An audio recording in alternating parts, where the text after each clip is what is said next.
বেনজল হঠাতে বদ্ধপরিকর নির্বাচন কমিশন। পুজোর পরেই বঙ্গে শুরু হচ্ছে এসআইআর এবং যাকে কেন্দ্র করে চূড়ান্ত প্রস্তুতি জাতীয় নির্বাচন কমিশনে। ইতিমধ্যেই জানানো হয়েছে যে রাজ্যের মুখ্য নির্বাচনী আধিকারিকের সঙ্গে বৈঠক হবে।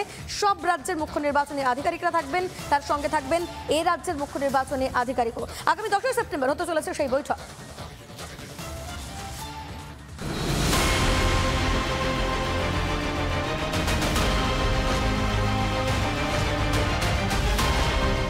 স্যার জানেন ভোটার তালিকায় ভূতেদের রাজ, বাংলাদেশিদের দাদাগিরি।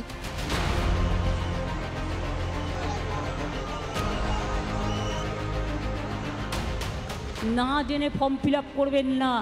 আপনার ডিটেলস নিয়ে গিয়ে ভোটার লিস্ট থেকে নাম্বার দিয়ে দেবে আর নিয়ে বলবে এই নাও এনআরসি নোটিশ নাও। মামার বাড়ির আহ্লাদের দিন যে এবার শেষ ম্যাডাম। ভোটার তালিকায় ভূতেদের খাঁচাবন্দি করতে ওঝা খোদ নির্বাচন কমিশন।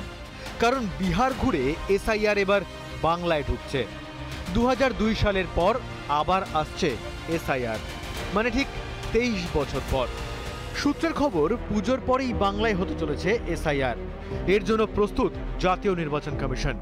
তলব করা হয়েছে বাংলার মুখ্য নির্বাচনী আধিকারিককে। বৈঠকে থাকবেন বিহারের সিইও। দিল্লিতে এসআইআর উপস্থাপনা করবেন বিহারের সিইও। কি পদ্ধতিতে বিহারে এসআইআর জানাবেন বিহারের সিইও। বিহারের ধাঁচেই বঙ্গে এসআইআর এর প্রাথমিক কাজ শুরু হবে। 10 সেপ্টেম্বর বৈঠকে এসআইআর নিয়ে নেওয়া হতে পারে গুরুত্বপূর্ণ সিদ্ধান্ত। অন্যদিকে এসআইআর এর গুরুত্ব নিয়ে ফের সওয়াল করলেন শুভেন্দু অধিকারী। এসআইআর আগেও হয়েছে 2002-এ, এসআইআর এর প্রয়োজন রয়েছে। ভারতীয় যারা নয় তাদের নাম ভোটার তালিকায় থাকা উচিত নয়, এটা খুব ক্রিস্টাল ক্লিয়ার। আপনি আগে ভারতীয়, তারপরে আপনি অন্য কিছু। এসআইআর যে হচ্ছে সেই গন্ধ আগেই নাকে এসেছে তৃণমূলের রথী মহারথীদের। তাই তো কখনো মুখ্যমন্ত্রী, কখনো আবার অভিষেক লোক খেপাতে নেমে পড়েছেন। একটা বাংলার মানুষের মৌলিক বা ভোটাধিকার বিজেপির সরকার কাটতে চায়, তাহলে 10 লক্ষ লোক নিয়ে দিল্লির রাজপথ তৃণমূল কংগ্রেস ঘেরাও করে কত ধানে কত চাল আছে প্রমাণ করবে।